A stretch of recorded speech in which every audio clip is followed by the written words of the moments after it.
So I started working in India, but now we do projects all over the world. How are you doing that? So when it comes to budgets, I mean, frankly, design doesn't have to be expensive. Some people are so scared with the advent of AI.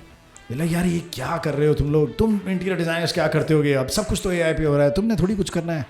I don't know. Is technology the enemy? With you, it doesn't seem like the case. Decision making is one thing that we have realized is a bottleneck. Yeah. Whether it's decision making on client's part, vendor's part, our part. People need to spend more time at the table before actually they spend that time on the site, right? At least the planning needs to be rock solid. So we were told in the past that your drawings are too detailed, nobody's going to read it. So that was one issue that we had. So we solved that by actually giving the guy a scan code which he can scan and see the stone detail of the corner. Even being the materials guy, I'm saying this. I have a bone to pick with material brands. They'll educate the customer about what their product is, but they don't exactly tell the people that there is a right way to approach using that product. And I think this is a process for any designer. I don't think you can just come in and straight away on the first shot be original. It is impossible. Whatever you create is going to be there somewhere, whether you've seen it or not. Wow. So you are an interior design company or a tech company now? Welcome to The Code. Construction, design and engineering. This is India's #1 construction podcast. Hi and welcome to The Code. Construction, design and engineering के सफ़र में आज we are here with the segment Interior Designers of India, and I have a friend here, Aneel Constantine. He and his wife Deepthi run Studio Constantine. They've been doing this for more than 15 years now. They are into residential spaces, commercial spaces. We will talk in multiple directions with Aneel, but before that, I would like all of you to say hello to the man. Hi, Aneel. Hi. Such a pleasure to have you over. And, Thanks for having me. Yeah, it's always fun to talk to enterprising people and somebody who has a unique perspective on things. कुछ ना कुछ नया हमेशा सीखने को मिलता है मुझे इस वीकेंड्स पर. इन वीकेंड्स पर I usually record with a lot of architects, interior designers, civil engineers. So construction की एक दुनिया का एक सिरा है जिसको मैं खोलने में लगा हूँ. And I am not a civil engineer, I am not an architect, I am not an interior designer. So there is only one way where I can learn this beautiful space of construction design and engineering. It is through these amazing professionals such as yourself. So thank you for coming over. Thank you for having me over. Yeah. So you studied architecture, interior design. What did you study? Interior design. Yeah. So that's what I did formally. Okay. And you've worked overseas, in India, where not? So I started working in India, but now we do projects all over the world. Yeah. So how are you doing that? So we've built actually a system, a virtual world where clients enter our models, see their designs, and then it goes for execution. So it just becomes easier to take decisions and calls. So if you're doing a house, for example, in Miami, the people are sitting there, we are sitting in India, and we both entered their house as a model. It's in VR. So every project we do today is based on virtual reality. Really? Yeah. That's intriguing. I thought technology was the enemy. You know, some people are so scared with the advent of AI. They're like, यार ये क्या कर रहे हो तुम लोग? तुम interior designers क्या करते होगे? अब सब कुछ तो AI पे हो रहा है. तुमने थोड़ी कुछ करना है. I don't know. Is technology the enemy? With you, it doesn't seem like the case. Point is that if there's AI, it's good because we are trying to incorporate it in our workflow. And even if there was AI and it was really good, I mean, there'll still need to be a person who's able to guide AI to get what you want. Exactly. So, will it reduce the amount of work? Maybe. But I strongly feel it's going to make you do better work. I'm pretty sure it's a good tool to use, right? Yeah. And if you harness it properly, I think the sky's the limit. What you're doing today at 10, you can probably do 10x into something else, right? So it's a good way to scale up. It's definitely a good tool to use. And I don't think the human element or the touch can be removed. I would say that. I mean, through the process, I mean, yes, I mean, there will be certain things where you might not need as much human intervention. Yeah. But to a great extent, it actually helps you go through. You're building and perfecting your design before you actually build it. Yeah. And you want to tell us a little bit about the VR that you're using and the tech that you've built around it? I mean, the tech that we built around it is a workflow, frankly. So in 2014, we gave up AutoCAD. Nice. Because Okay. it came to a point where I was bored of doing drawings on AutoCAD, seeing the same drawings to correct, knowing what the client is going to tell me, what they want, what's going to change. It was just too predictable, Wow. right? So then we came to a point where we just felt we have to amuse ourselves. And that's where we started this whole thing. And I looked down on 3D Yeah. because I felt that the real way to design was hand sketch, image, mood board, all of this. So today we hardly make a two-dimensional presentation. Yeah. So we normally give 3Ds as our initial sketch and then a walkthrough as the real presentation. Yeah, because you're So- in any case you're designing a real world space, which is 3D, but like 4D and 5D in terms of senses and whatnot. Right? except for touch and smell. Yeah. I mean, which again, we're hoping that at some point it will come in. Touch, smell, and taste are the only things you can bring into our presentation. Yeah, the visual is there, the audio is there, The feeling is there. the feeling is there. Right? The sense of scale is there. Exactly how something is going to look as matte, gloss, color, no color is much more easier now to convince the client. Okay. I mean, earlier you would only be able to explain to the client and show him a visual. Yeah. And to then listen to the client as to what he wants and what he doesn't like. And half the time you could realize at the end of it, you come back to square one after going around the whole circle. But here it's a lot easier for them as well. It's less frustrating. They go to site, they know what to expect. Yeah. You're harnessing the power of VR, but is that why do you think you have clients overseas, and do you think India is ready for it? So we had started a project before VR happened. Okay. So we had done one house, right? And it so happened that they had friends visiting them. And this was a house that we did in Dallas. And at that time, we just started the platform. It was a very, very, very initial stage. Yeah. But then these people walked in and they asked who did the house and all of it. And then it's only when they had to call us, they realized we're based in India. So till that time, the conversation was happening between this client of ours and their friends, where the friends thought that we were a firm based somewhere there. Yeah. And then, of course, they called. They were very skeptical. So we invited them into one model. So it's like a Zoom call that you have, except Yeah, you're that's- having it inside. They're looking at the same things you are. Yeah. Right, so you can talk to each other, you can point at things, you can tag stuff inside the model. So there's a lot you can do. Yeah. So then they were convinced that we can This go is- ahead. So yeah, then we this did works. this house in Austin, Texas. Awesome. So that's sort of where we are. So there's a long way to go for us. Yeah. And the technology as well. There are companies that are in the building materials space now. They don't believe in exhibitions. They don't believe in a retail store, but they believe in selling you the concept properly. They have started using, well, they say it's AI and VR, but there's no AI right there right now. But the VR that they have created, they show you the cross section of the product. They show you the product inside out, move it up and down, turn it around, go through the tunnel of the products, whatever it is. So they basically want to show you the product in and out before they actually deliver it to you. Yeah. The real product is there on display, but because of the technology, you're so intrigued that you usually don't want to see that product. Okay, maybe once. You'll give it a glance, then they're like, okay, tell me what's inside it. Because I think we are reaching a stage in India also, especially for a customer who can pay. They want to know more. They want to understand why this faucet, why this bedding, why this curtain, why this linen, why this table, why this wood. They want to know the whys behind things, And the more detail you can actually share with them shows that you're more authentic in your information, proves your credibility and whatnot. Technology is helping there. There is just one company that's doing it right now, but I'm pretty sure it'll become a way of life by the time, at least I grow my beard and completely, turn gray. Gray like me.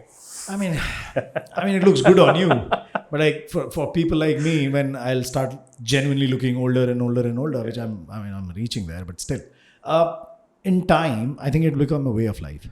For example, we deal in a lot of construction materials, right? So when you buy steel is not going to be bought regularly like the way it is. It's going to be bought as a solution, like it's done in Singapore, in Dubai, in any other country, where steel is delivered to you, which is just ready to install. So this kind of a thing will happen over the time. Technology is a great aspect of it, and I think evolution is a part of life. So kudos on the 2014 step that you took, because I don't think a lot of people were thinking VR in 2014. So that's way ahead. What next? So we have some ambitious plans. I mean, Can you want to share some of them?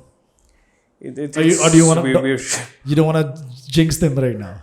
at the moment maybe not, but yeah, I mean, so now we've done VR, but we're looking at AR, but AR in a very different Yeah. application. Okay.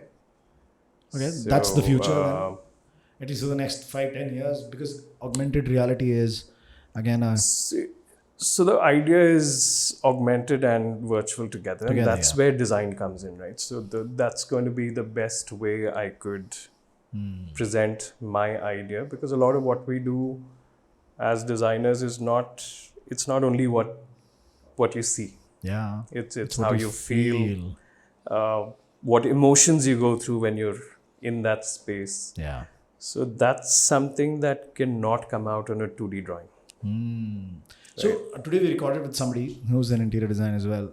That friend of mine is a commercial interior designer, and he does a lot of commercial works, right? Restaurants, bars, whatnot. So he says, Rishabh, जब आप एक restaurant में जाते हो या एक cafe में जाते हो, it's the sight, yes, but it's also the smells. You know, the moment you enter a good bakery and you can smell the product and you feel good about it.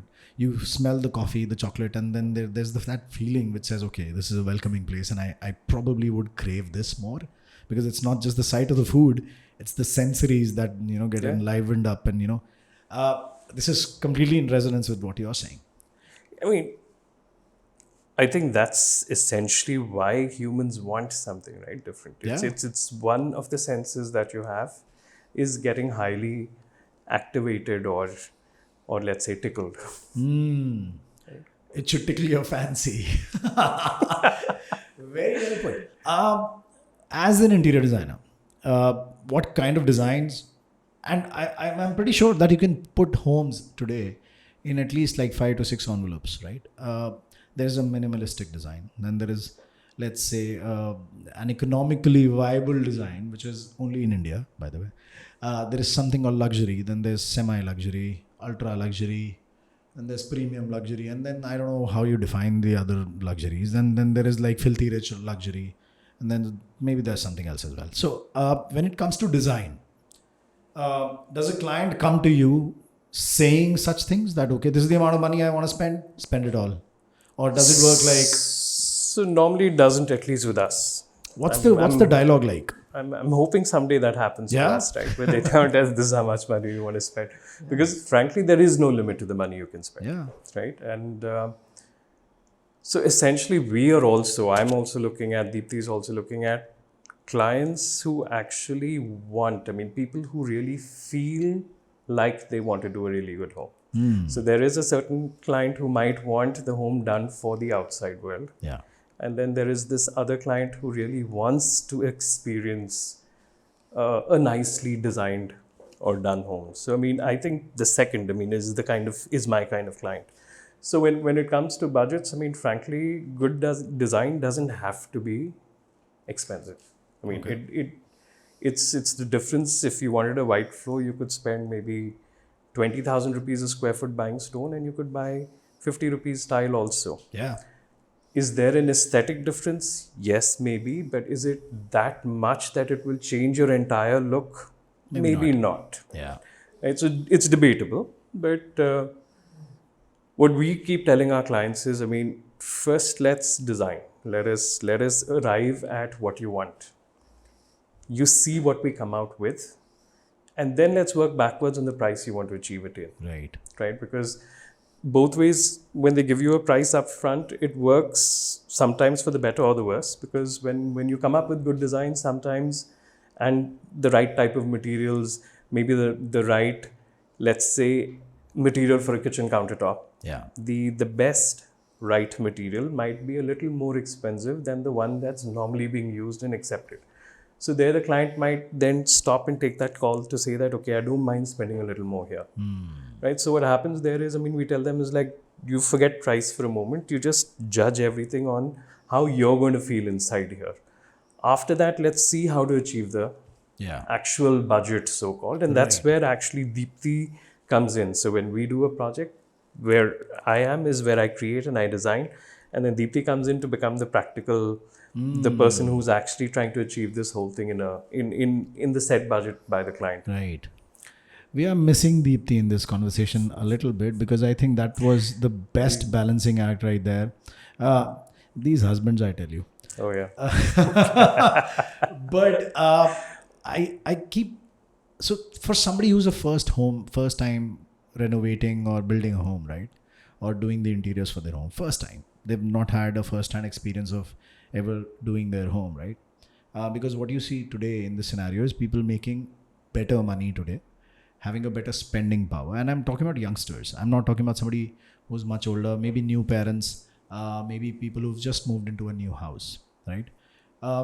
What is the one thing or two things or three things that you think interior designers or even contractors or agencies helping them build or redo their house are not telling them in the middle, and they don't know? You know, a lot of people are misguided in a way because they have not been told rather than actually being misguided. Do you what kind of insights should be there? So I don't know if misguided is the right That's what I said, right? terminology, because sometimes what you're saying, misguided, might be the right term Yeah. to use, because genuinely they might be misguided. But quite often I think what happens is there is no closure on design and you start the work. Right? So बहुत होता है तो that's everywhere. essentially where I see the problem. So what's happening is people discuss price first, then design. So what they will tell the contractor, I will pay you so much to lay the stone. And then they will come up with maybe an inlay on the stone, and the contractor's bill will come up with an inlay, and then they say, no, this is not the price.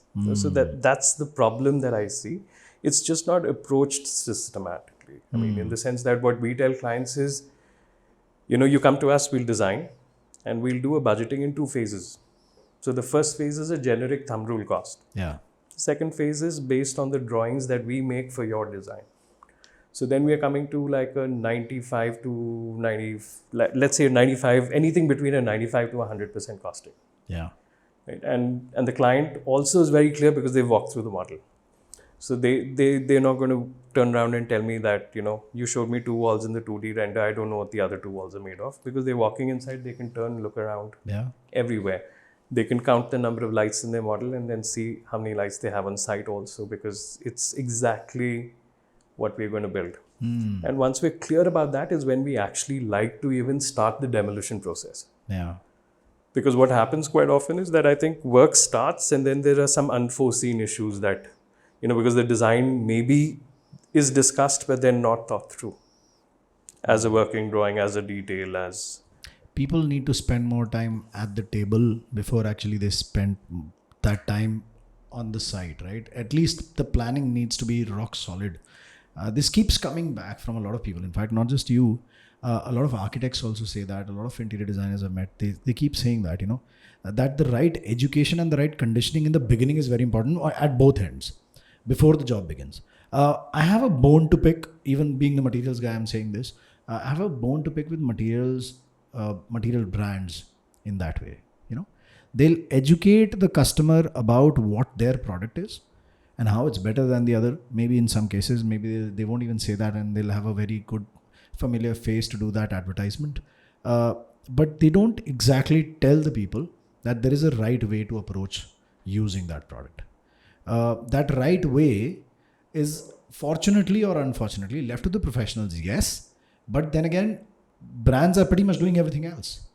They are busting their ass off to get that product off the counter to the customer, but they will never educate everybody, including the professionals using that product, how to use it properly. There are multiple brands like that out there. कोई एक product है जो typically लगेगा ही ऐसे. That's a different scenario. Then they educate, okay, this is the handle, this is how it's going to be used, this is how you lock it, this is how the touch works, whatever it is.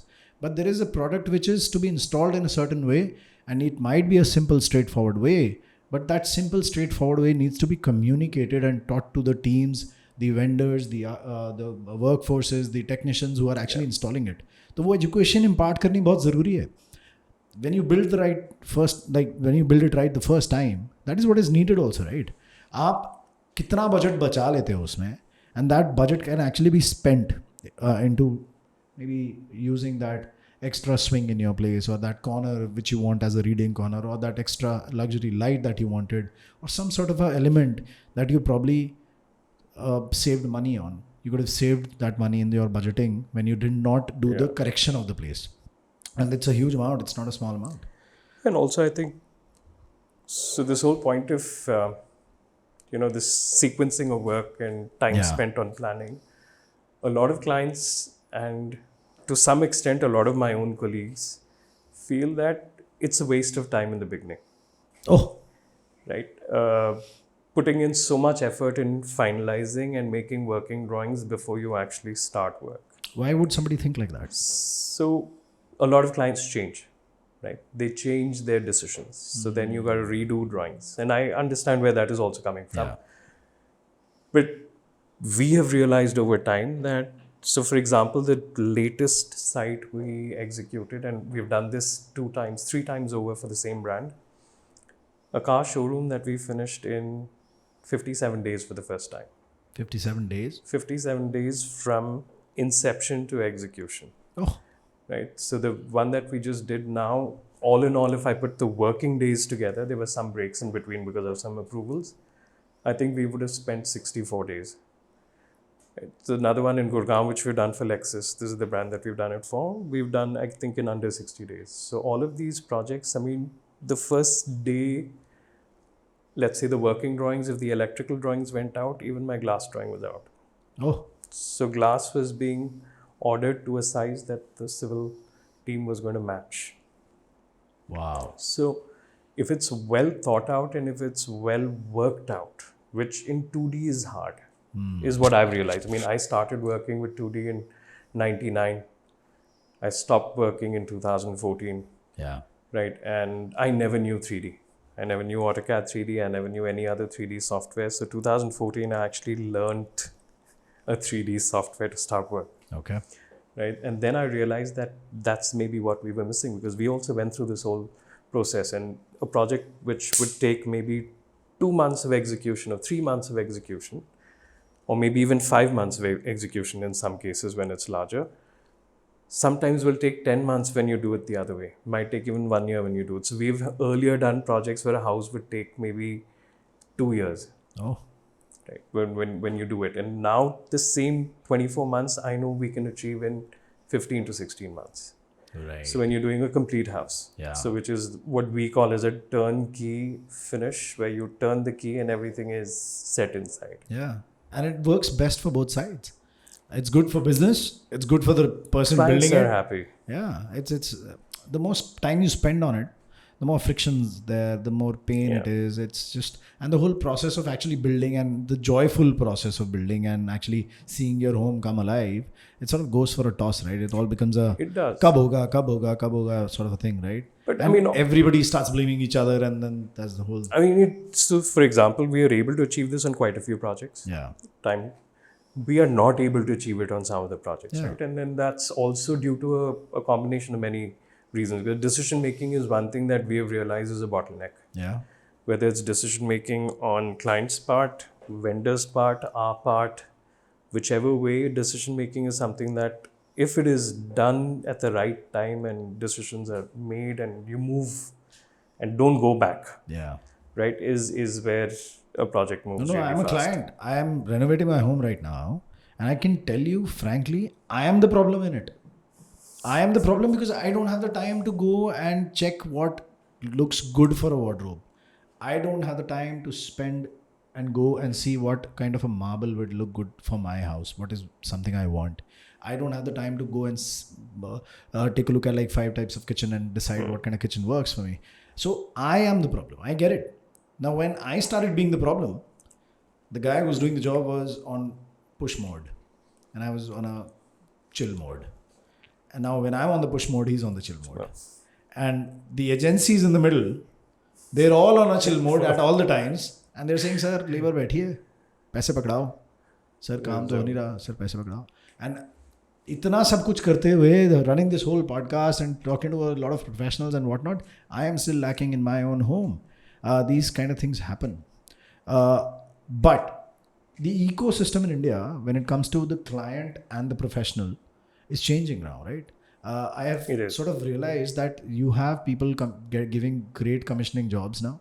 People have started spending that money, at least in big cities, even in tier 2 cities, tier 3 cities. People I are, think they're more. yeah, they are better. I Yes. suggest they are better because again, उनको एक सपना है जो reach करना है. And that it sort of, the house becomes a dream and everything sort of becomes a dream. The office becomes a dream. That first porch entry that they have in their house, because उससे पहले वो छोटे से घर में रहते थे. Everything is a dream, right? Yeah. And then there is that passion behind it, pushing it, and and everybody works in that same direction. Do you do design only? Do you do design and build? What's your... We started in 2008 with design only.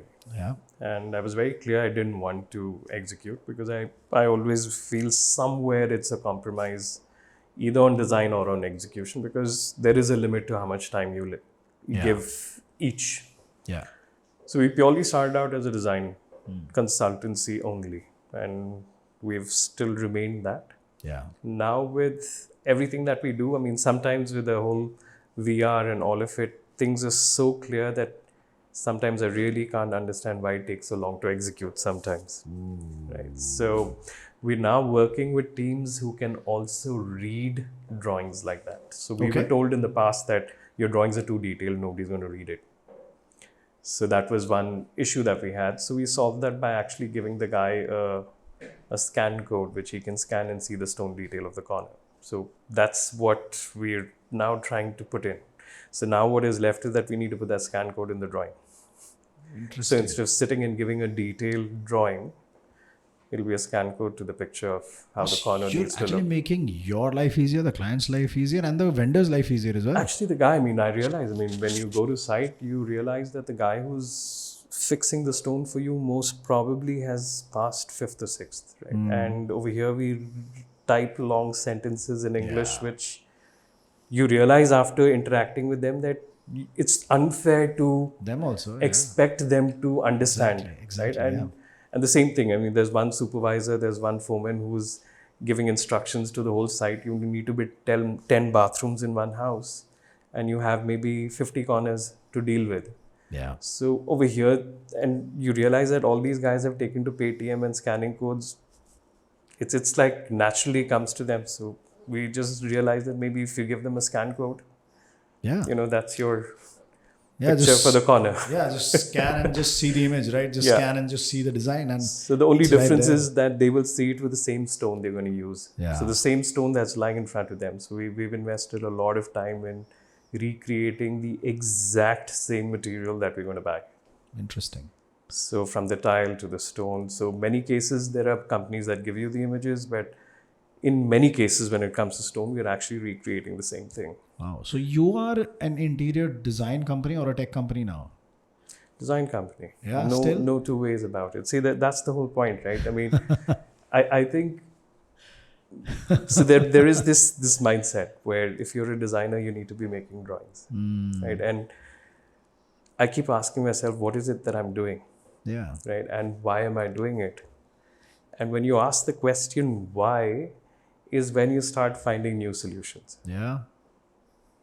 So what will give you maybe from maybe a PDF drawing, which is an earlier drawing, which is printed out, to maybe a PDF drawing on the drive. Yeah. That's where you'll go. You'll still be with the drawing. If I had, oh my God. So this question of why has been discussed pretty much every weekend in this very room, in and out, with brilliant professionals like you. We're doing a campaign called Architects of India. It's been run by an architect called Manu Goyal. We are all firm believers of answering the why first. And because that's where it is. That's the everything of everything. The what, how, where, everything will answer itself once the why is crystal clear. That works with design as well, especially it's just... It couldn't have worked for anything else but design, frankly, the most. Yeah. I think ever since humans were there on Earth, the design was there.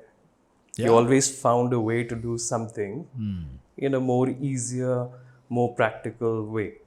Whether it was making tools with stones or today tools with whatever crazy alloys. Okay. right? So it's always been there, Yeah, and it's it's always answered the why question. yeah, and it stems from the inquisitiveness, right? That we have these questions in our head, and then we're like, okay, why? Yeah, I mean, Why naturally आ जाना चाहिए तो you're on the right path. Sometimes I believe, yeah, and see, the problem I think also is there are many people, I mean, very young designers Yeah. who most probably know that why has to be answered. I don't think they do. There are some who at least are aware that why is a question I should answer. Young designers. I'll complete your thought. Let But me. the second step is, I think, the harder one, which is what do I need to do to get that why, Okay. right? So if it is putting in, I don't know if you're familiar. So when we started the Lexus showroom, we were taught about this concept called the Takumi craftsman, Okay. right? So if you've read Malcolm Gladwell's 10,000 hour rule, Not yet. right? So he says you got to do 10,000 hours to get good at something, right? I mean, so why is the question? And then how do you really get there is by doing all this By work. doing that, yeah. But what's amazing about the Japanese, so to become a master Takumi craftsman, you need to put in 60,000 hours, right? Master. So that's what they believe. So what they say is the first 20,000 hours you are getting good at what you do. So you're building skill only. 20 to 40,000, you're actually getting known for what you do, Yeah. right? And 40,000 to 60,000 is where you're in harmony with what you do. So comes back to the two questions: what do I do, and why am I doing it? It's actually it's a harder, longer journey than most people actually realize. Wow. Very interesting. What I've found with the young designers and young civil engineers and young architects, when they write to me or they text me, it's like, sir, कौन सा software सीखूं? Sir, internship कहाँ मिलेगी? Sir, civil engineering में scope है क्या? Sir, interior designer बन के क्या कमा लूँगा? किस तरीके के प्रोजेक्ट्स मिलते हैं सर इस काम में? सर, किसी के घर का बाथरूम ठीक नहीं कर सकता मैं. And I swear I'm not making any of it up. I wish I could share screenshots. It's not just that kid. I think that kid is not being told these things. One of the worst things to have as a guru is a guru who's not experienced it himself. या तो एक ऐसा गुरु मिल जाए जो बिल्कुल हार चुका है, उसे पता है हारना कैसे है, तो वो कहेगा बेटा ये मत करना. या फिर गुरु ऐसा मिल जाए जो कहता है मुझे पता है जीतना कैसे है, तो बेटा ये करना है. Right? It's not even the Guru. Sometimes it's the society around us, around that kid, the peer pressure and whatnot. They are confused. They are looking at what will be good for them, rather than even understanding that it is not what will be good. It is what you have to answer yourself first. That why? क्यों कर रहे हो यार architecture? क्यों करना है interior design? क्यों करनी है सिविल इंजीनियरिंग? कंस्ट्रक्शन क्यों? कोई भी काम क्यों? Computer engineering, oh my God, computer science engineering is, उसमें जॉब मिल जाती है. सिविल इंजीनियरिंग में जॉब नहीं है, इसलिए मुझे सिविल इंजीनियरिंग नहीं करनी है. I want to become a computer science engineer because there is a job in it. I understand maybe that you come from a situation where, okay, you don't have the means, then you need to create that for yourself. I respect that. But कई बार कई बच्चे ऐसे होते हैं जिनके पास means होते हैं और उन्हें ये clarity नहीं होती है. One of the best things that if I'm able to ever do through this podcast is to at least have like 5, 10, 50 people who understand that the why is important, even if it's something that these kids can take away from us. Neil, 15 साल के करीब हो गए. You've been doing this, yeah, easy, 15, maybe more. More. Yeah. So you and the, to be precise, I started work in 99. Did you say 99? Yeah. Boss, you don't look that old, yeah. Yeah. That's 25 years, huh? 25 years of work. Yes. You don't look that So old. I've been counting my hours. Have you reached 60,000 yet? Far away. Far away. So I've come close to 20,000. But 60,000 is too much, no? The Japanese ask too much of us. I plan to go the full That's the awesome. full race, run it. Amazing. That's awesome. I am a minimalist, right? So let's talk about personality types. And I do want to talk about personality types because when you design for somebody, and this is a two-part question. The reason I'm asking about personalities is that there are some people who are flamboyant. There are some people who are not even building for themselves. There are people who are actually building for the society. They're building their own house, but it's for the society because they want to tell the people, okay, I've arrived. Then there are people who are designing because it's a necessity, because the family is expanding, or they're shifting to a new place, or they're shifting their base to some other place. That's a situation of life, right? जितने भी ये अलग अलग type के situations या clients हैं, they all have different requirements. Do you think? Yeah, for sure. Yeah, I mean, mindsets are different. 100% different. Yeah. Right? I don't think. Let's put it this way. I mean, requirements at some level are similar, Yeah, but the way it comes across and what they're expecting back is always quite different, right? And that's one reason why I think we've managed to do. I think maybe in all the projects we've done, maybe we've repeated some sofa yeah, or some light maybe, but every project's been different from Yeah. every other.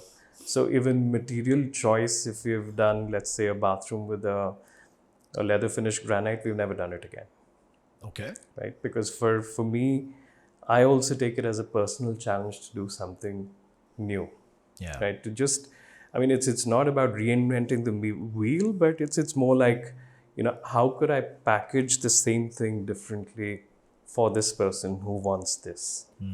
Because my why is that I want people to fall in love with the homes they live in, right? With the spaces that surround them. yeah. That's my why. So for me, it's very simple. You tell me you like this, and I'm figuring out a way to package that in the space you have, in the budget you have, in the time you have. Yeah.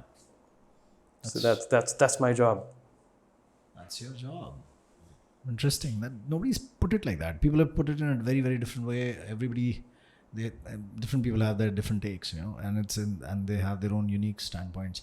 The friend I was mentioning, who is an architect, she says, "I do this because I enjoy the process, and it's a joyful one." She says you should build your house with joy and experience. The journeys should be joyful, and that is our aim. The final product will be what it will be. We are putting that entire effort into it. Yes, it will come out great, but that process has to be joyful. She makes sure that the whole process is the big thing rather than anything else. So you can start at an empty shell and you can end up making the Taj Mahal into it, but that entire process has to be fun. It has to be full of joy. It should not be full of pain. That is where she prevails. And that is something, again, which was interesting, and the way you put it is completely something very interesting. Difference between, let's say, I think ये बहुत बड़ा ही cliched सा सवाल है वैसे, but the difference between international customers and the Indian mindset customers. Is there any that you saw in the Dallas home or in the house you did in Houston? Or So I'll put it across a little differently. no, So put I it think- crassly. Let's create a controversy. So I think the Indian customer in a metro today is very well traveled, Yeah. right? So at least the ones we're dealing with, and they have at least an idea of what international Yes. taste, look, feel is, Yes. right? But I get where you're coming from the question, and the way I would answer this is there are the dealing with a professional who is my client as opposed to a businessman who's my client is very different. Oh, professional and businessman. Because we do a lot of people whose homes are, let's say, people who work in the big five. Yeah. And then we do a lot of people who own big businesses as well. So there I see a very clear difference. I mean, in terms of just, there is a certain level where maybe the professional will stand back and say, you take the call. Okay. Right? And then the person who's a businessman and the family will always want to be involved in it. Right? So both ways I think is great. But the whole idea being that you already know now with experience that if you're meeting somebody, the first thing I ask them, what do you do? Because then I already in my mind know what to expect. Because this has happened over 20 years of meeting people. Yeah. So, How important is it to judge your client or your soon to be client, if at all? In your first meeting, right? आप जैसे कैसे decide करते हो कि okay, I want to work with this person. What is it that you're looking for? Is it only the job that matters? Okay, ठीक है. It's a job. Let's do this. Let's do it well. Let's get paid for it. Or is it sometimes that you say, okay, maybe you say no to a client and saying, यार शायद synergy same नहीं है, शायद ideology same नहीं है, या शायद बनेगी नहीं. I don't know. so yeah, I'm sure that's happened to us, right? Yeah. Where, and I think in a conversation, like even if you and I were talking, I think Yeah.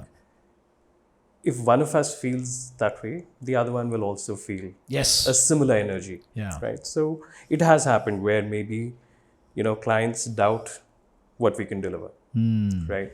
So because when I started, I was pretty young and we were pitching for large projects where at that time, maybe the average age of architects and designers pitching for similar projects was double mine. Yeah. So over there, of course, there was a lot of doubt in a lot of people's minds. Right. And then on the other front, I mean, you might have a certain style which maybe has come out for whatever reason, and some clients don't like it. And over there, I mean, I'm not the kind who's going to tell them no. Tell me what you want as exactly that look, and I will recreate that look for you. No, Yeah. because what we're looking for is a client who wants to experience something. I mean, wants to feel a certain way. So we Yeah. always ask them, if we're doing your home, what is it that you want to feel? So that is the key sentence I take back to kind of ponder over when we make any decision, whether it is texture of material or color or just where we're going to apply it. Right. Is there a certain type of client you would say, okay, sorry, no? Or do you think it's always a good challenge to? See, challenge is good.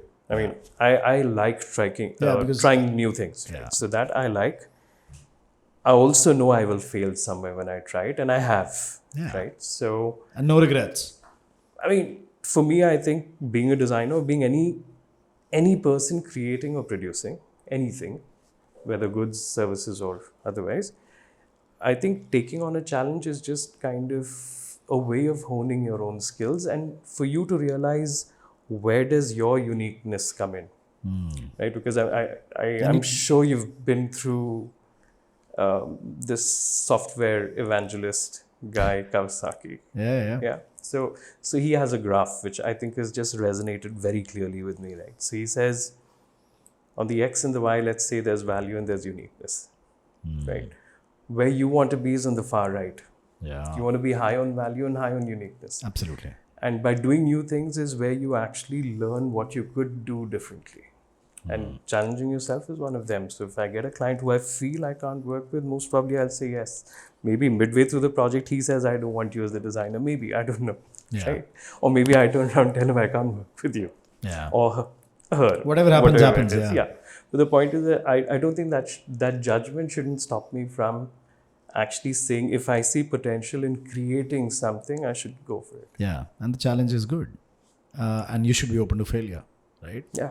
Failing is not bad, actually. I mean, so if you go by the 10,000 hour rule, you have to fail. You have to fail. Oh, I keep forgetting that. Yeah. Right? You have to fail to actually move. Yeah. And when you fail is when I mean, like, for example, I don't think the first iPhone was great. Yeah. Great. Right. Awesome. So well put. In my view, I think they failed. Yeah. But in their view, they put a product out which was a touch screen. The Mac failed. The The first Mac one. failed, but they still went on. Yeah. They went on, they saw some potential, whatever it was. But Yeah. I think they just did iterations. Was it Mac? It was Lisa, right? Macintosh Yeah, but it was this. He called the computer called Lisa or or something like that. right? Yeah. That did really well. The rainbow color That did one. really badly. I think. Spent too much money into it. Didn't Oh, make yeah. any out of it, right? Named it after his So- daughter. Yeah. Something, yes. And then he was kicked out of the Macintosh Exactly. division or something like that. Started another big company Yeah. called Next. Yeah. So, I mean, I just think it's something where I would say, I don't think you should even walk into a meeting with that at the back of your mind. If it is there, then don't go. Yeah, I know what you mean. then all your decisions are biased in some sort of Yeah, way. some way it's getting affected. It's getting affected. That's true. Makes It's- sense. Very interesting. Do you enjoy hanging out with other design heads like yourself, or is it just too mainstream and sometimes it gets just So I would like to, yeah. provided. So, for example, we were discussing this a few days back with somebody I know, and Deepthi. All three of us are discussing this. Right? Yeah. So, we're thinking of making something called a human library. Okay. And there is a concept that it exists like this. It's not ours. It's something that exists. Do explain it. I really want to know. So, what a it is. human library is, for example, you go to a library to read books. Yeah. Right. Over here, you come to the library to learn from human experiences. Yeah. So, if you and I are sitting here, we're learning from each other's Absolutely, experience. yes. Right? So, there are design professionals like that who want to share their experience. Yes. Nice. So that's so We are creating a human library right here every weekend, and we are sharing those episodes with you. Dude, come on. We're sharing a human library with you. This is So- exactly what we're doing, by the way, every weekend. And I love Yeah. this. I love this ideology, by the way. So you don't find very forthcoming, You don't? people. Why do you think that is? Do you So- think... I mean, at least from what I've seen. So I haven't gone out there and tried to talk to many people. So in all fairness, even I've not done my bit. But But do you think it is people think that the other person might take more from you? I think there is a certain sense of insecurity that is there, and I'm sure I went through it as well. There was a time when I would say, I don't want to send out this, I don't want to send out that. So today we are on a platform which says this is the web link, this is your presentation. Right? I know what you mean. That makes sense. This is true with the world of civil engineering as well. But there are two factors there. I've invited so many people over, so many, higher up the order, huge government organizations and whatnot, right? And they will speak at a public forum, where it's a talk or a webinar or something, where it's a lecture sort of a thing. But they won't sit down and talk to me sometimes. Some of the people are like that because they think they might add more and then they might get reprimanded for it later. It's a chain of hierarchy everywhere, right? कि यार तुम ये क्यों जाके बात कर रहे हो, इसे क्यों share कर रहे हो, you know? And even some of the information might be proprietary, some of it might have to be kept under bounds. But then there are some folks who think that we've worked hard enough to earn this knowledge and why should I give it away? Oh. I mean, and that's essentially what I was pointing at. And Yeah. I personally think it's regressive because, and I'm not just saying that because I'm doing this podcast. I have always learned बचपन से school से कि knowledge बांटने से बढ़ती है. I don't think it diminishes. If you're sharing an ideology of yours with me, there might be a rebuttal that I have to it, and it might just add on to your ideology in some way. It might enhance it. It might change it, and the same way is with me, right? Yeah, and frankly, you never know when a good idea is born, right? I mean, a good idea is normally born when you're talking to people, Yes. right? There are many eureka moments that little happen. light bulb movement is normally. I mean, you might be talking to for a designer at least. I might be talking to the guy who's fixing maybe stone or the guy who's actually cleaning the floor. Absolutely. You never know when something ticks. अरे वो कुछ छोटा सा कुछ ऐसा बोल देंगे और लगेगा अरे हाँ यार बात तो सही है, you know. And they're like very small things, very tiny things, and sometimes we know that we know, but then that guy has been spending his 10,000 hours there and then reaching his 60,000 maybe. And when you're doing your work, you don't really put that, you don't factor those bits in, don't, right? And that's also partly because you're not. So, for example, I mean, I grew up making stuff, Okay. right? So, whether it was maybe making chairs with a carpenter who used to be hanging around home, we did that because my granddad used to build a lot. So I just feel that bit for designers is lacking today, the young ones who come in, because for them everything is a drawing. So if you ask them, you know, how much is a meter, show me physically. I mean, they'll come up with some weird, you know, size of a meter. Can you believe that I've done that with somebody? I do that with now I've made it a point to do it with whoever joins my I office. have done that with so many people. I've interviewed people like that. So Do you know how big is 2 feet? yeah. And the ratios are just amazing. So you'll have people who show your portfolio where they've designed the city of Mehroli, redesigned, right?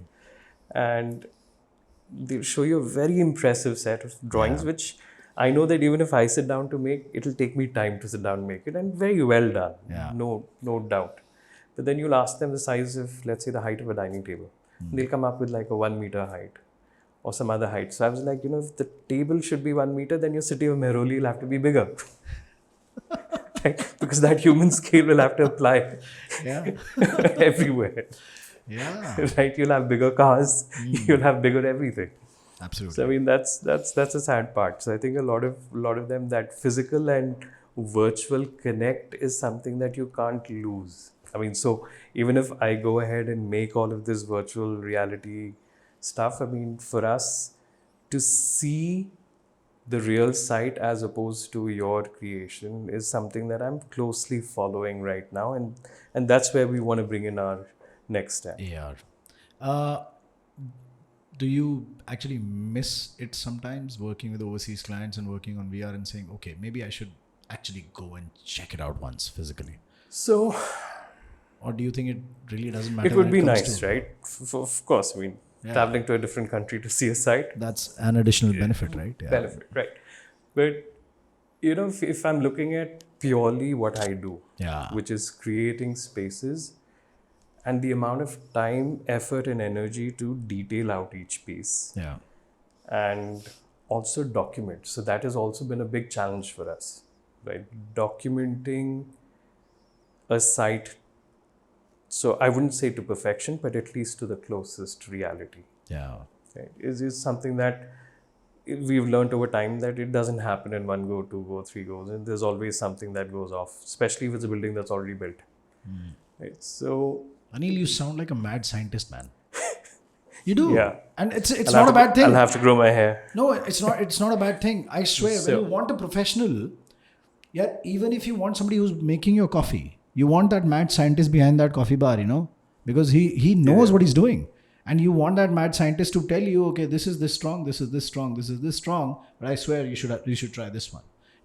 That guy knows what he's talking about, and he's judging you, making that assessment about you, and he says, okay, this is the coffee you're going to go with, and this is something that goes with you. Yeah. And that, I mean, mad scientist is a compliment. I hope that you took it like that, because it is that. So People don't research If much. Deepthi was here, she would be laughing at that one for sure. I'm pretty sure.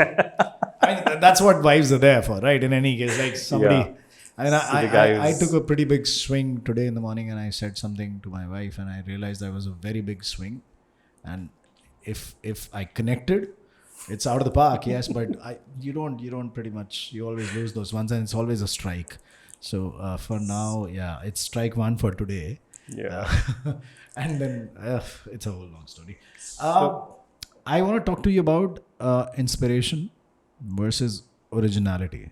And the reason I say inspiration, when it comes to design, inspiration word is a different meaning, right? It's not that I got inspired from you and I started running in the morning because you run marathons and I've seen you and I've learned this from you. That's different. But when it comes to inspired design, it's usually your take on someone else's sort of a thing, or it's some sort of an adaptation of something you really admired. And in some sad cases, it's also a rip-off sometimes, right? You said that you've done houses, and there are seldom cases that maybe you've used that same sofa in more than one house, just two, and maybe you've used the same light fixture, right? You always like to try different things, and it's always a unique home. Why are you so big on originality? And how do you feed your inspiration? How do you feed your design? So if I was brutally honest with myself, I wouldn't say, when it comes to furniture, I would not say that we design every piece, right? Because one, we don't produce the furniture. Two, we have a company that comes in, and 8 out of 10 chances that company is one that is showing a picture of a sofa and building the same sofa. The client says yes. Sure. Right? So when it comes to design, yeah, I mean, we definitely look at what's happening. We look at references. That's where we're able to build the platform of agreement with clients, right? That this is the look, this may be the color, this is the mood. So Definitely we do. Yeah. And after that, I mean, frankly, once you're on this whole VR platform, I mean, there is so much for you for yourself see. So today literally, I feel bad about it. I think the 1st of January this year, I told my wife I need to get back to sketching because I've stopped sketching, being a designer, right? Because you're sitting and you're actually looking at all the options life size. Right. So if I'm not original, it's just pointless, all of this. Right. So I mean, so over there, I mean, I just think that originality when it comes to how the whole house comes together is pretty much there for us because we are able to see it all and know that it works. Yeah. So I think a lot of cases earlier, I think we would have been in a case where maybe we would take that reference because we were so sure that that's the look they want, Yeah. and then try and recreate that reference, which again is an effort, right? I mean, I mean, you see rip-offs which are badly done, Yeah. and then you see rip-offs which are well done, Yeah. and then you see originality. And Yeah. I think originality, this is a process. Yeah. And I think this is a process for any designer. I don't think you can just come in and straight away on the first shot be original. It is impossible. Whatever you create is going to be there somewhere, whether you've seen it or not. Yeah. Right? Maybe you would have got a fleeting glimpse of it. It's there somewhere in your mind and you've recreated it without knowing also. That is a possibility, Yeah. right? So I think when it comes to creativity, it is these, I'll come back to those 10,000 hours and I'll say now 20,000 hours. It is a process of repeatedly doing something and then coming to a point where you're comfortable experimenting. And that's when your originality actually starts coming out, because you're taking this time to figure out where your strengths are, whether it is, whether it is a skill, whether it is a aesthetic, whatever it might be. It'll take that time. So I don't think, I would not shy away from saying we never copied. Fair enough. Right? So it is something that is, I think today I can say that it has been part of my process. Yeah. Right? So I don't look down upon it. Quick question, short answer only. Pinterest, for or against? For. Why? I just think the point is there is a platform. It's giving everybody an equal opportunity to See what create. they like. Or see Client, what they like. designer, draftsman, anybody. Yeah. Right? What you do with it is you. Yeah.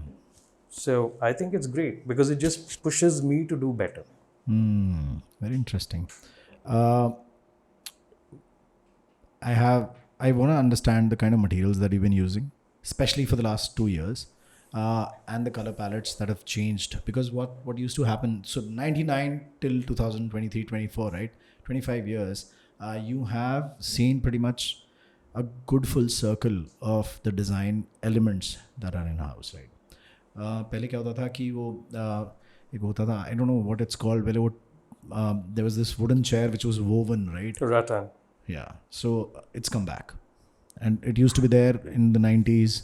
आप कितने भी वो TV पे DD वाले TV shows देखेंगे, पता नहीं क्या क्या आता था यार उसमें, और वो वाली चेयर्स तब यूज़ होती थी. I remember my बुआजी's house having that for years, and then she gifted those chairs to us. शीशम की लकड़ी थी and that whatever it's called, वो था उसके अंदर, and that's come back. And it's come back not just in the furniture, it's come back in the glasses where it's a sandwiched glass with that, and it's being used as a shutter now for like wardrobes. Use of fabric is not just curtains anymore or like upholstery or linen. Yeah. But it's also being used again as a sandwich of in a glass or in your shutters or in your door windows and whatnot, right? Elements like these, which were old 20-25 years back, have started coming back again. We keep saying design is a full circle, keeps coming back, keeps going back. Same color palettes, जो neutral colors हैं, या फिर lighter colors हैं, they've come back. In the middle, they were like bright colors. There was something which was always an element of gold in every room, ivory and gold, blue and gold, beige and gold, whatnot, right? So there are all these things which are fashion items, I would say. You've been through an evolution of all these things in the last 20-25 years. What have you been doing for the last 2 years? And I understand you said all homes are different. There's a different ideology, but like color palettes and moods and tastes usually don't change, right? So this is where personal taste will come in, right? Please. So if you ask me what I like and what I've been using and what I would like to use, Yeah. so terrazzo is one. Oh. Right. So terrazzo is one material that, again, we used it in 2010, Yeah. right, where we laid 600 square feet jointless, right, and we did this whole research of the right type of binding material for the concrete so it doesn't crack. If it cracks, how do you fill it so it doesn't show? Yeah. And then you fill it with the material that can expand and contract and all of that. So terrazzo is one which I think is still, it was until let's say 2-3 years back as well. And I don't see it going out. I see it kind of coming back somewhere in different forms. Concrete has been one which is been there for a while. So I have gone and studied how to lay or make ferrocement structures, right? So Oh, that really? is something. Sir, high five. Awesome. Because So- today I will add to this and I'll come back to ferrocement. Please go for it. Go for it. So that is something that I think should be used. And where I come from is like saying, use something in a different way. Yeah. Everything is there to be used. I mean, so we've proposed to certain clients earthen walls, Nice. right? Earthen walls in one part of your house. Don't do your whole house in earthen architecture. Fine, we get it. It's Yeah. hard and all of that. And if you ask somebody who does it, will definitely say, no, it's not hard. And that's because they're maybe well versed, Exactly. right? And so over there, I just feel there are lots of materials. I mean, so am I using concrete? Yes. Am I using metal which is dulled out in terms of burnished and things like that? 100% yes. Am I using shiny rose gold? Yes.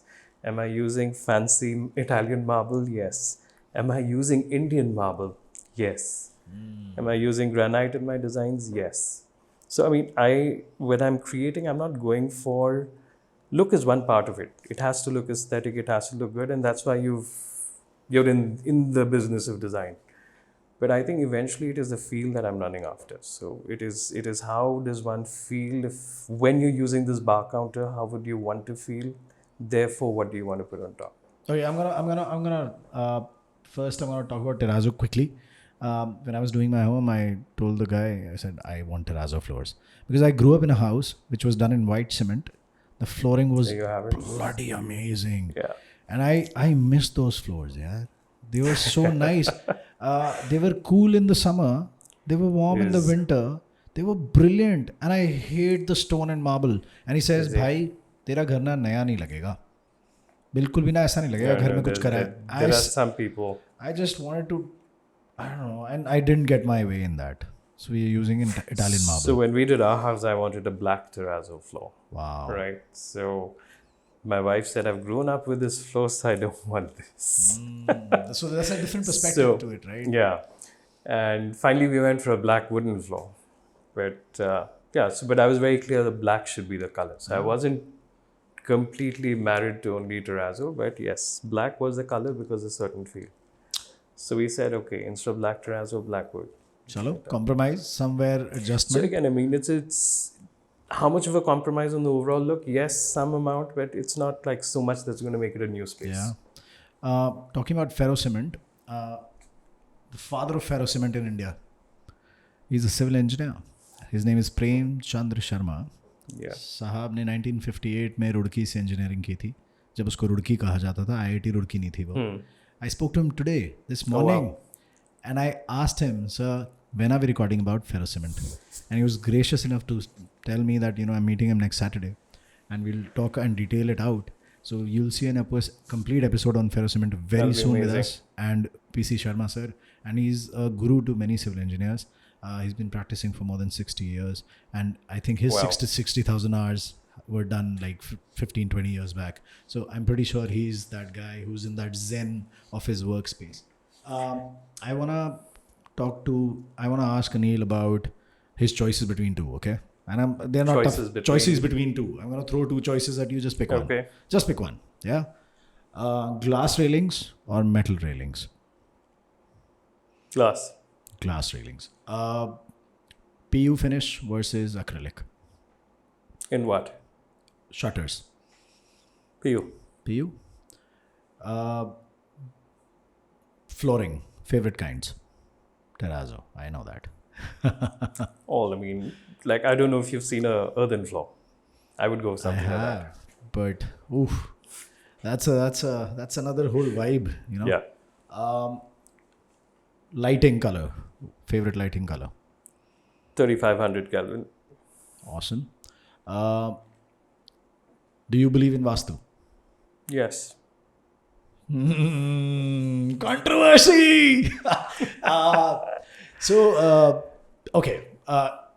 You pick You colors. expected a no there. No, when it comes to a designer, some have an ideology which says Vastu limits them. Some have an ideology that says, okay, I've grown enough to understand that there is a bigger power out there, and it might be something, and why should I not harness it? And I've seen the effects. So some people have experienced good things about it. Some people are ambivalent. Some people are completely against. It's always going to be like that, right? My channel is flooded with comments saying, "Ye kya nonsense hai?" And then there are people who silently like those posts as well, who don't say much. So it's a mix, an eclectic crowd as well, and it's individual choices. Do you use colors or change colors of the house in your design, or because of the client's need, based on Vastu as well? Saying, okay, Vastu compliant, koi baat nahi, compromise. I think we've done that for some kitchens. Yeah. Yep. Okay. So there have been Where compromises. we've done a white kitchen, but instead of maybe a white counter, we went for like a yellow counter, which looked good too. Okay. It was a completely different vibe, yes, but did it look good? I think it looked great. Yeah. Yeah. Minimalistic or loaded? Minimal, yes, but with some riders. Minimal with some riders. So there's something called a modern minimalism, Yeah. which is a little more, let's say, a little more embellished. Shall we call it pseudo minimalism? No way. It's a new style in itself, the way I see it. Okay. So it's minimalistic in some features, but it's Yeah, it is minimal, but with a certain amount of, let's say, material richness. And richness in terms of actually the cost of maybe the material as well. So you might end up doing a concrete floor, but you might have like a super brass inlay, maybe. I don't know. Right? So there is a certain level of, let's say, craftsmanship, detailing, and product being used in a minimal setup. So the canvas is minimal. And you might just add these little embellishments around. right. This is what I call old rich. You know, this is what generational rich is, because that's the taste. That's where you want it to be subtle, but you know what you are, and that's where it is. Yeah. I've seen it in a lot of places, and I completely understand what I mean, you like, we've done a house, 500 square yards, basement to terrace. The entire house is done in Kota stone and exposed concrete ceilings. So the only areas we had wood was solid Burma teak. So the doors were made of solid Burma teak. The ceilings which house the ACs and the trapdoors were made of solid Burma teak, which we oiled. Wow. Right? So we didn't go for the filler and polish and PU spray on it. We went straight away oil. So I mean, so things like this I enjoy. So I think it's minimal. But when you look at it, they are those rich elements which are actually the true natural elements as well, right?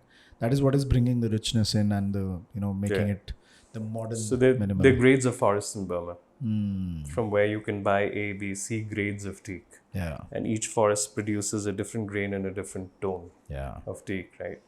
So I mean, that's one reason why Burma teak is maybe the most expensive teak.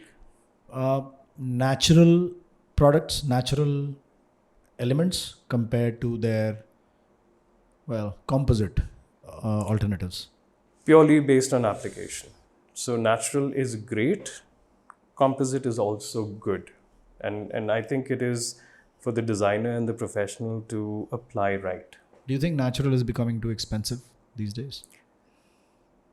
Well, the marketed natural, yes. Yeah. But if you go down across the border, you'll find so many great Indian marbles which are half or less than half the price of even the composite or a tile that you might end up buying. Nice. And you can actually still get a great feel of a home. I mean, there it might just mean that extra effort of choosing the right lot Okay. for grain and all of that. But I think Indian marbles are great. Okay. Island kitchen versus standard kitchen. My own, and I was cooking island. Yeah, it's more convenient, isn't it? It's Community. more interactive. Yeah. So it depends again in the house. If the person owning the house is actually part of the cooking process, yes, we have made island kitchens which open out into the living room. Yeah. Yeah, we have made kitchens which are very large, which have its own island and breakfast counter in it. So having said that, we're doing one house now, which is an island in front of a dining as well, Oh. in the living room, and the main kitchen's at the back. So we have like a mini kitchen, the main kitchen, mini kitchen, island, dining, Very living. interesting. Very interesting. Oh, that's useful in many ways, actually. It depends, right? Because the person who owns the house is going to be cooking maybe something, Yeah. and that something might be a certain type of food. So we've made a kitchen which doesn't even have like a traditional extraction through a pipe. It's a charcoal filter extraction that drops down from the ceiling. Nice. So it's a chimney that comes down from the ceiling, and it has a charcoal filter. So it's good enough for the cooking that they're going to be doing there, which is essentially making salads, maybe making a sandwich, maybe cooking on occasion when friends come. Right. Do you usually give a TV in the bedroom to your clients?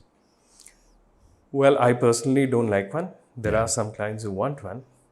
And then to make the house future proof, we actually give TV points. Oh. So we provide it in our electrical and design. If you want it, it goes up at a height where people want it. And if you say no today, we'll still give you the wires down in case you change your mind. You change your mind. While the work is happening, if you change your mind, then it becomes a problem for us. Okay.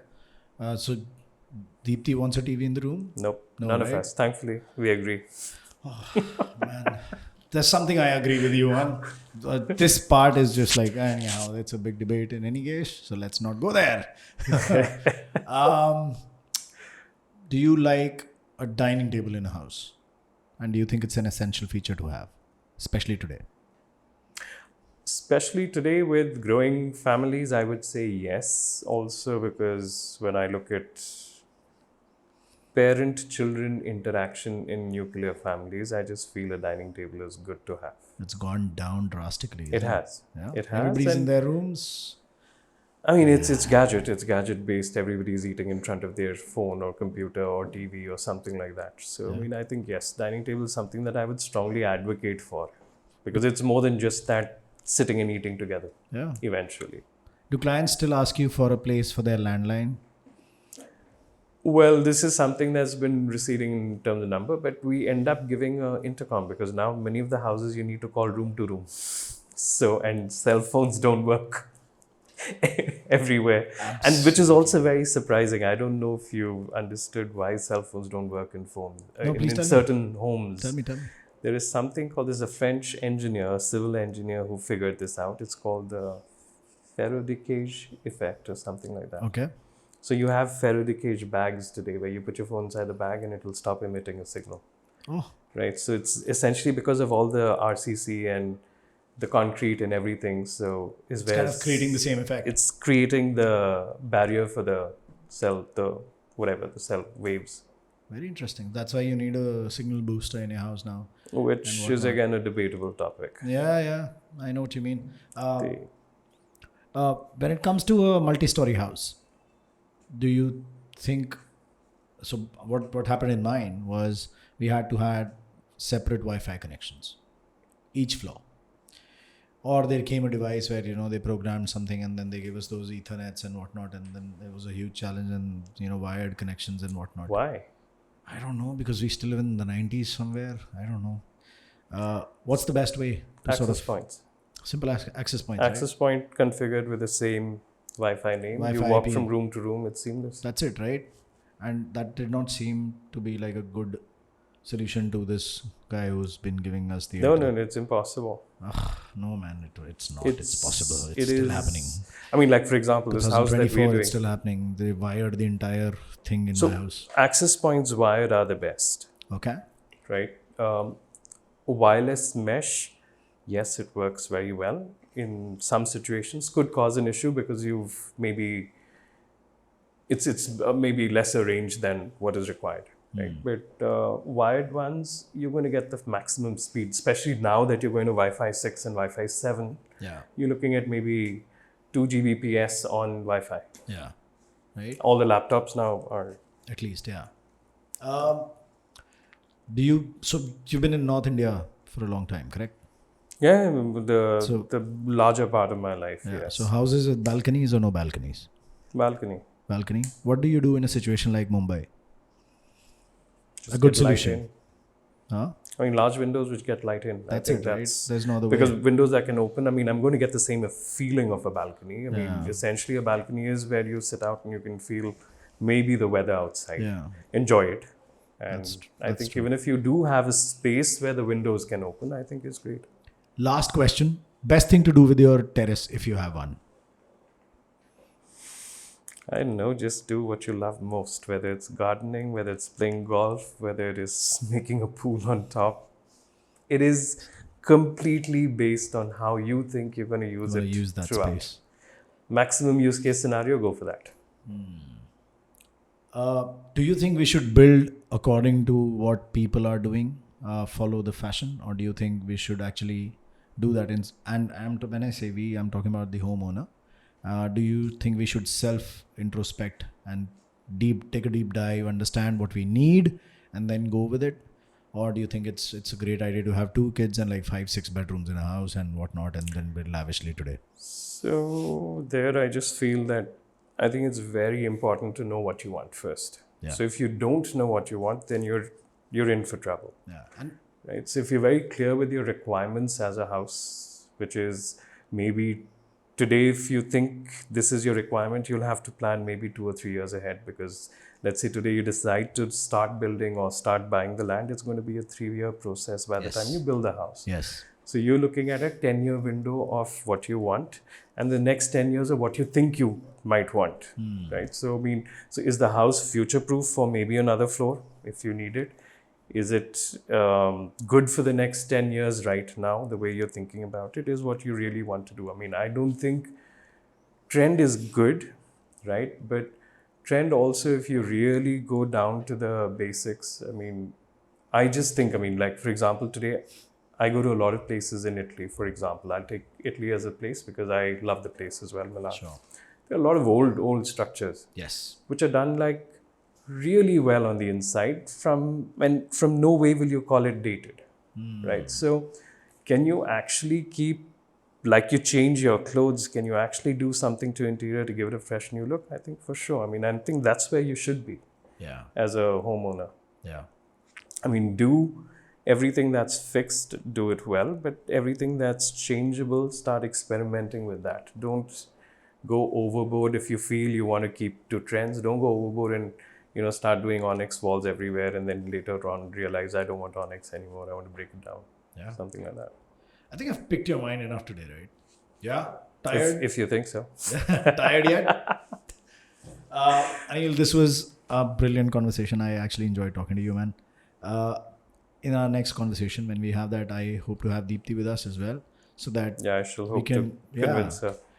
at least, I mean, I would love to see her laugh, when it yeah. comes to certain comments that I make or that you make. It'll be fun to have a 3-way conversation. This was Aneel Constantine. If you have any questions for him, write to me at India's #1 construction podcast @gmail.com. Follow me on Instagram at India's #1 construction podcast. We've been posting audios now, not just on Spotify, but it's on Apple Podcasts, Amazon Music, and JioSaavn as well. Our videos go out on YouTube. You know the page. I have a Linktree link now embedded in the bio section of my Instagram. Well, it's very simple. It's linktr.ee/India's #1 construction podcast. Thank you for tuning in. This is The Code, Construction, Design and Engineering, your favorite construction podcast. Have a great day.